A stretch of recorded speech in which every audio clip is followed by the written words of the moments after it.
आज माऊलीचा पालखी प्रस्थान सोहळा संपन्न झाला. सध्या रात्रीचे जवळपास 1:30 वाजत आलेले आहे. माऊलीची पालखी आजोळ घरात विसावून आजरेकर फडाचं जागराचं भजन चालू झालेलं आहे. दरवर्षीपेक्षा खूप उशीर यावर्षी पालखी प्रस्थानाला झाला.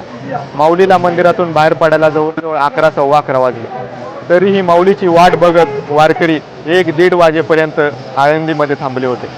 वारकऱ्याच्या अंगात एवढी सहनशक्ती, एवढी वाट बघणं कसा तो सहन करू शकतो? याचं एकच उत्तर आहे, आवड.